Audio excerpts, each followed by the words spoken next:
Salutations tête de nage, je suis le chef et bienvenue dans cette review hebdomadaire de la saison 4 de l'attaque des titans de Shingeki no Kyojin, de Shingeki no Kyojin, des géants tout nus qui mangent les gens, même si c'est plus tellement le sujet. Comme d'habitude, t'appelles ça comme tu veux. Aujourd'hui un épisode riche en infos, riche en émotions, riche en révélations. Mais avant, l'instant passion. Et oui, c'est le nouveau rendez-vous. C'est l'instant passion.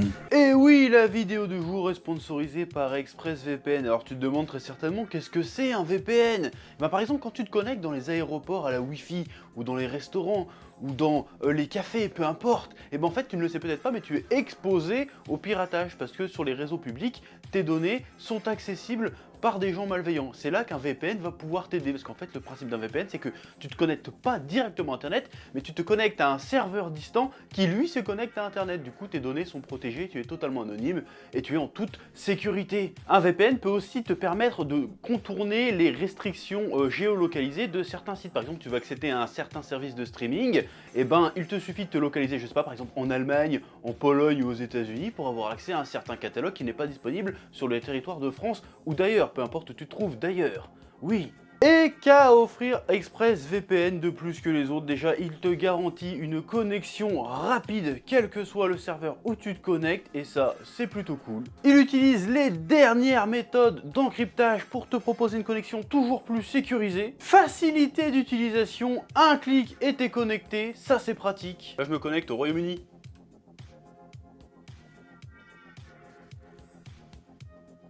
Ah, en effet, c'est rapide. Et surtout, il t'assure une totale discrétion. ExpressVPN te garantit le fait d'effacer tes données de connexion dès que tu n'es plus connecté. Donc ça, tu peux a priori lui faire confiance, et ça, c'est sympa aussi. Et en ce moment, via le lien dans la description, vous pouvez bénéficier de 3 mois d'essai gratuit offerts. Et ça, on passe pas à côté, donc tu vas dans le lien dans la description, et tu essayes d'utiliser ExpressVPN. Que la passion te guide. Ouais. C'était l'instant passion. Ouais. Bref, après cet instant passion, il est temps d'attaquer le sujet, c'est-à-dire l'épisode en lui-même. Franchement, encore une fois, bon, j'ai pris une petite claque dans la tronche. Tu sais, Shingeki no Kyojin, c'est le genre d'animé ou de manga qui t'attrape par le col et qui te met deux gifles pour te montrer qui c'est le patron.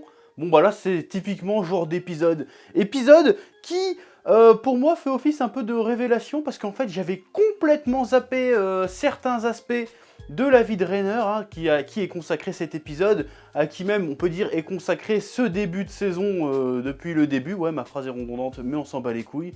On apprend des trucs assez intéressants. J'avais complètement oublié, par exemple, que sur le passé à propos du passé de Reiner, à propos de ses origines, que son père était marre, en fait. J'avais complètement zappé. En même temps, moi, ces chapitres-là, je les ai lus en manga il y a 2-3 ans. Hein, donc, je peux pas me souvenir de tout. Tu m'excuseras. Mais cette information est super intéressante parce qu'on a enfin sa motivation première. Et on comprend qu'en fait, que c'était un enfant qui a été matrixé, qui a été élevé dans la culpabilité d'être ce qu'il est, si tu veux. Ça ressemble à un mec qui a jamais pu être qui il était vraiment. Il a toujours dû être à l'image que sa mère voulait qu'il soit, c'est-à-dire qu'il fallait qu'il devienne un héros pour être digne d'avoir la citoyenneté marre et pour être enfin reconnu par son père. Alors ça, on ne sait pas, c'est assez flou. On ne sait pas si c'est sa mère qui lui a demandé de faire ça pour avoir ce statut-là ou si c'est lui qui s'est mis la pression tout seul. Dans tous les cas, il a été très impacté par les révélations que sa mère lui a fait quand il était gamin, en disant que ouais, si on a une vie de merde, c'est parce qu'en fait on est marre, parce qu'on n'est pas marre, on est eldien, et que ton père c'est un marre en fait, et que du coup on est abandonné ici, comme tout notre peuple est abandonné ici, on a le sang du démon dans nos veines, du coup on a une vie de merde. Voilà, donc être bien, c'est être citoyen Mars. C'était un peu l'horizon à atteindre, le but, l'objectif qui devait se fixer. Donc c'était pas mal. Donc déjà de base, Reiner, c'est un peu la synthèse du peuple eldien qui vit sur le continent Mars, c'est-à-dire qu'ils portent en eux la culpabilité d'être ce qu'ils sont, alors qu'ils y sont pour rien, des erreurs du passé, des errements du passé, enfin des errements, qu'on peut appeler ça, des atrocités, hein, on peut dire, du passé. Ils y sont rien responsables, mais ils en payent le prix aujourd'hui. Je trouve ça très très intéressant de synthétiser ça au travers d'un seul personnage, même si c'est un peu le lot de tous les personnages, attention, hein. Mais c'est bien synthétisé dans le parcours de Reiner. C'est un mec à qui on lui a enlevé son identité. Il n'a pas eu le droit d'être qui il voulait être, finalement. Il a dû être forcément un élève méga studieux, méga vendu à marre, méga soumis. Il a dû être un guerrier ultra déterminé pour infiltrer les Eldiens. Il a été forcé de les haïr alors qu'il n'avait pas de raison de les haïr. Et c'est ça qui est tragique dans son histoire, parce que finalement, t'as l'impression que le seul moment où il s'est trouvé, où il a été un peu lui-même finalement, bah, c'est le moment où il était chez les Eldiens, quand il était sur l'île du paradis, et qui s'est laissé agrandir en dehors de toute propagande. Même si, bon, rétrospectivement, effectivement, les Eldiens de paradis vivent aussi dans une espèce de propagande, mais ils vivent dans une espèce d'ignorance, pas dans une propagande, pas dans un lavage de cerveau permanent. C'est juste, non mais tout va bien, vous posez juste pas trop de questions. Alors que chez les Mars, pardon, encore une fois, on leur dit non mais pense ça, joue pas au con, si tu as juste une petite remarque en dehors du système, on va te niquer ta race. Voilà, il y a ce contraste-là qui est super intéressant, et finalement il s'est dit, tiens, ils vivent dans l'ignorance, au moins ils sont sincères, quand ils parlent, ils te parlent pour de vrai, ils sont entiers, ils sont ce qu'ils sont pas parfaits, mais au moins avec eux, pendant quelques instants, j'ai pu être heureux, j'ai pu être un petit peu moi-même. T'avais un peu ce sentiment-là avec Bertholdt aussi, finalement. Peut-être pas Annie, même si on pourrait dire des trucs sur Annie aussi, mais on va pas spoiler. Mais voilà, c'est super intéressant comme développement de personnage. Encore une fois, on a un personnage qui est tout en nuances, qui est tout en subtilité, qui est tout en complexité, et ça c'est magnifique, oui. Ce que j'aime bien dans cet épisode aussi, au travers de l'histoire de Reiner, c'est cette idée de cycle. De ce côté, vas-y, en fait, on essaye tous de se battre pour arrêter un cycle d'oppression, un cycle de massacre, cycle de haine, je sais pas trop, peut-être tout ça à la fois, avec Reiner qui vit son histoire et qui dit ouais, je vais aller au bout du truc, je vais réussir à mettre fin au cycle du truc, tu vois, et en fait, tu te rends compte que quand tu revois les scènes de l'épisode 1 où il détruit tout, et que tu te rends compte qu'en fait, quand il a fait ça, il était plein de doutes, il était déterminé certes, mais il était plein de doutes, plein de culpabilité, plein de peur, il savait pas trop où il en était en fait, et bah ça rajoute au truc. Au début tu voyais un espèce de bourreau et finalement tu te rends compte que c'était qu'une victime, et que tous les personnages dans l'histoire sont finalement que des victimes en fait. Tu vois ce que je veux dire? Bertholdt il voulait pas être là, le seul qui voulait être là c'était Reiner, mais pour des mauvaises raisons, donc il a dû se dire ouais mais c'est pas possible, j'ai pas pu faire ça pour des mauvaises raisons, j'ai pas pu faire ça pour de la merde, il s'est auto-convaincu qu'il méritait d'être là, ok, je suis Reiner, mon pote il s'est fait bouffer, je suis nul, bon je vais devenir un autre personnage, je vais devenir un leader, je vais tout donner pour ma mission, je vais aller jusqu'au bout, y a pas de retour en arrière, ok, j'arrête j'enlève tous mes idéaux, et je me focus sur mon objectif, quitte à faire du sale. Et c'est ce qui se dit à ce moment-là, au moment où il détruit le mur. Et c'est ça qui est pas mal, parce que tu peux voir, allez, moment branlette, tu peux voir derrière ce mur qu'il va détruire une espèce de métaphore. Il brise sa carapace, cuirassée, il brise un peu le tabou, si tu veux, vas-y, c'est ça la vérité, bah vas-y, je vais l'éclater, et on va voir ce qui se passe. Tu vois ce que je veux dire ou pas? Moi je parle loin, mais t'inquiète. Je suis un génie, c'est pour ça. Cette idée de cycle est encore une fois abordée pour moi à travers sa relation avec Marcel. Marcel Patulacci, brigadier chef et gardien de la paix avant tout. Bon, ceux qui ont la référence, je sais pas pourquoi je te sors ça alors que je suis en train de te dire un truc sérieux, faut toujours que je parte en couille. Sa relation avec Marcel, lui, en fait, est un peu un Falcon en avance, un Reiner de maintenant en avance, c'est un mec qui a vu la vérité. Il a fait, vas-y, en fait, Reiner, t'aurais jamais dû avoir le titan colossal, le titan cuirassé, excusez-moi, parce qu'en fait, moi, je voulais sauver mon petit frère, parce que moi, j'ai vu la douille, j'ai vu la vérité, je refuse de marcher dans la combine, mais je me sacrifie pour sauver mon frère, si tu veux.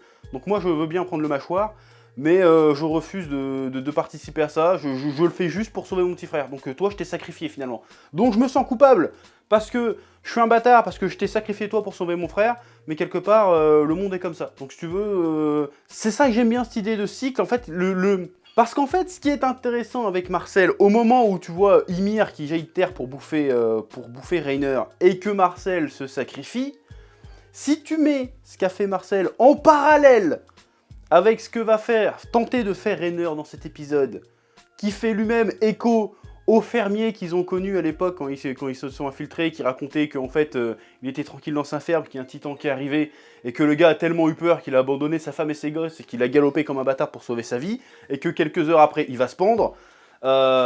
Pourquoi ce fermier s'est pendu? Par culpabilité. Et pourquoi et Reiner se pose la question, je sais plus si c'est Reiner ou si c'est Annie qui pose la question, ou Bertholdt, pourquoi le mec a avoué, a raconté cette histoire à tout le monde, avant de se foutre en l'air. Et ben justement, c'est parce que la vérité a ce côté libérateur de sa culpabilité. Donc il était coupable, le gars, mais il a voulu avouer la vérité avant de clamser. Et peut-être que c'est ce qu'a fait Marcel aussi. Tu vois ce que je veux dire? Qu'il se sentait coupable que Rainer était là. Rainer, il était à fond. Il était là, ouais, on va sauver le monde, on va pouvoir vivre en paix, on va sauver les Eldiens. Et terminer les Eldiens du paradis et sauver les Eldiens de Shemar, de notre famille. Et l'autre, il se sent tellement mal, il fait non, mais en fait, ferme ta gueule. En fait, toi, t'aurais pas dû être là. Je t'ai sacrifié à la place de mon frère. Je suis désolé, je me sens trop coupable. Et hop, il y a un titan qui arrive, il fait bon, bah, je vais quand même te sauver la vie pour me racheter parce que je me sens trop coupable, parce que je suis quelqu'un de bien. Et du coup, je meurs. Tu vois ce que je veux dire? Le cycle, la culpabilité, révélation, sacrifice ou suicide. Et c'est ça qui arrive à Rainer dans l'épisode d'avant, si tu suis bien. Quand il était à son dîner et qu'on lui dit vas-y raconte-nous comment c'était infernal chez les Eldiens, comment c'était des démons, et que finalement il se retrouve à dire non en fait ils étaient sympas, sans faire exprès. C'est-à-dire qu'en fait il va pas bien, il veut crever, il se sent coupable, donc la vérité sort toute seule si tu veux. La vérité sort toute seule, et du coup bon bah j'ai dit mais la vérité, je me sens un peu mieux, je vais me foutre en l'air. En fait parce que tout ça n'est qu'une farce, n'est qu'une vaste comédie, ça n'a aucun intérêt. Je vais me tuer, comme ça vas-y la boucle elle est bouclée. Et en fait, qu'est-ce qui se passe à ce moment-là? Il y a Falco qui tape au mur, il fait « Oh putain, vie de merde !» Et il se dit « Non, je vais pas mourir tout de suite parce que j'ai encore moyen d'empêcher la prochaine boucle de se produire, si tu veux, et de faire en sorte que Falco échappe à tout ça, ou en tout cas s'en sort un peu mieux que moi. » Et ça, je trouve ça brillant. Encore une fois, il y a cette idée de cycle. C'est ça que je suis en train de t'expliquer. Tout tourne en rond, et ceux qui, comme moi, ont lu le manga, sauront que cette idée de cycle va être prépondérante. Durant cette saison, no spoil, mais vous verrez au moment venu, je ne spoil rien en vrai, là, vraiment. Voilà, et qu'est-ce qui se passe une fois que Rainer reprend ses esprits et que Falco continue son petit chemin en disant « Ah putain, je suis nul, j'arriverai pas à sauver ma pote », il va s'asseoir sur un banc, et là, sur qui il tombe? Bon, ça, ce personnage-là, on l'avait tous grillé, ceux qui ont lu le manga, et même ceux qui n'ont pas lu le manga, on l'avait grillé à l'épisode d'avant, ou au premier épisode, ou au premier épisode d'avant, je sais plus, ou à l'épisode d'avant. Et il se met à parler avec Eren, qui refait son apparition plutôt dans l'épisode déjà en flashback, mais enfin, oui, tout en flashback, mais il apparaît plus jeune en tout cas, où tu comprends encore une fois cette idée de cycle que Rainer a voulu fermer, mais en fait il en a initié un nouveau, ce qui en a initié un autre, tu vois ce que je veux dire? Il arrive devant Eren, et là, grosse discussion, même Eren se met à dire la vérité, finalement, c'est ça qui est incroyable. Eren qui est là planqué, a priori, se met à déblatérer sa vérité qui fonctionne. Il fait ouais non mais je fais semblant d'être là en fait. En fait je suis pas vraiment traumatisé, je suis pas vraiment blessé. Je voudrais juste ici parce que j'ai pas envie de rentrer chez moi. J'ose pas faire face à ma famille. Voilà, c'est pas un mytho qui raconte, il raconte la vérité en fait. Et du coup, Falco se dit aussi, tiens, je vais dire ma vérité.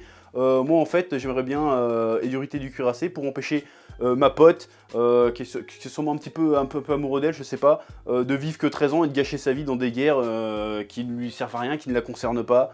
Et il fait, oui, c'est vrai. Et tous les gens ici autour de nous ont été brisés par la guerre, par les cauchemars qu'ils ont vécus, qu'ils n'auront sans doute pas vécu de leur plein gré. Mais parmi ces gens, il y a des gens qui y vont volontairement et qui ont un regard différent, et que leur seul but, et c'est ça que je trouve génial sur le truc de la fin, c'est que soit ils voient une noirceur abyssale, que de toute façon on y va donc autant y aller, soit ils y voient une lueur d'espoir, et du coup leur seule chose qu'il leur reste à faire, c'est de continuer à avancer. Et je rappellerai quel est le nom du titan d'Eren, le titan assaillant, le titan qui avance tout le temps, quel est le titre du manga, Shingeki no Kyojin.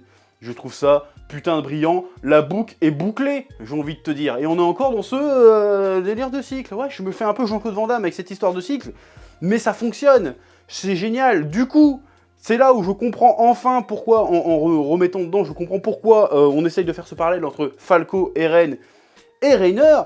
C'est parce que Falco est un peu à la croisée des chemins, donc soit il va voir une espèce de noirceur infranchissable, j'ai envie de dire, à la RN, sans vouloir spoiler, soit il va avoir une espèce... Ou alors non, à la Rainer aussi, ça peut marcher en fait. Il a le choix, soit il va devenir RN, soit il va devenir Rainer. Et peut-être même que devenir RN ou Rainer reviendrait peut-être au même, je ne sais pas. Et c'est ça qui est brillant avec l'attaque des Titans, c'est que tu ne sais pas. Il faut que tu réfléchisses, il faut que tu analyses, il faut que tu encaisses, il faut que tu regardes un peu tous les côtés, c'est quel est le propos. C'est absolument génial, c'est magnifiquement bien écrit. Voilà, donc en termes d'écriture, qui peut s'asseoir à l'attaque des Titans, à la table de l'attaque des Titans, je pose encore la question. Franchement, en vrai, sans déconner. En plus, l'animation, cette fois-ci, rien de notable à dire, à part que c'était vraiment bien fait, et finalement, ça n'a pas tellement à rougir de l'animation de Wit Studio, parce qu'on a vu des flashbacks des premières saisons, et ça a pas dénoté. Alors peut-être qu'ils avaient retravaillé l'image, je ne sais pas, mais en tout cas, ça passait plutôt bien.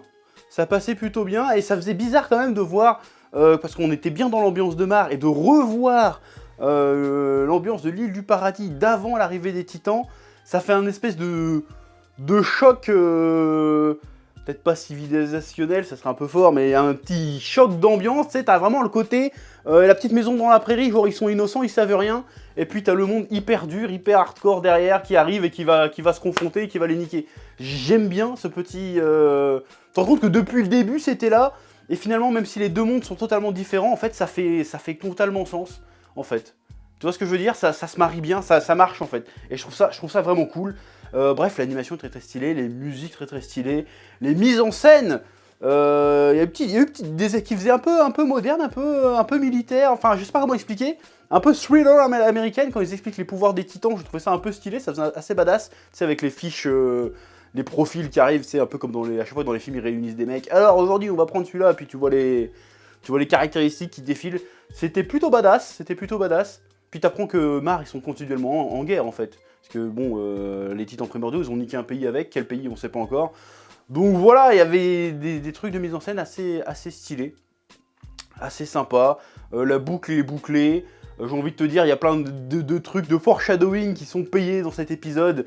Voilà, je vais pas encore faire la comparaison avec One Piece pour pas me faire insulter, mais...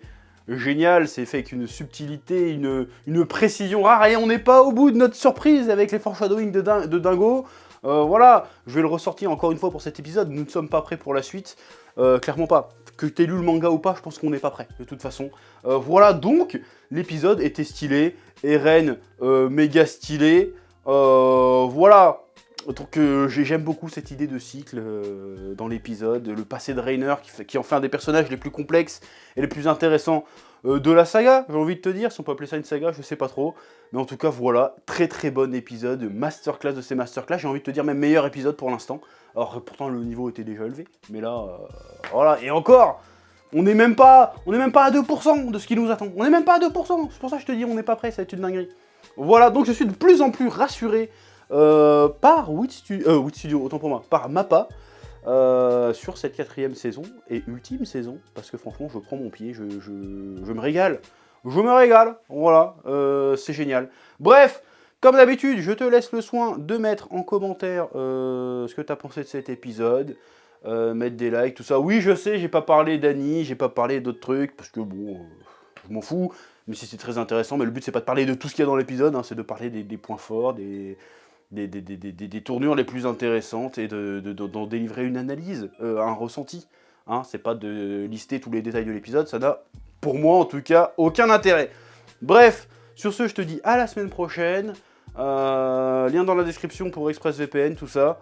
Et je te dis que la passion te guide et Shingeki no Kyojin, c'est la vie. Oui, je le lâche encore une fois parce que c'est génial.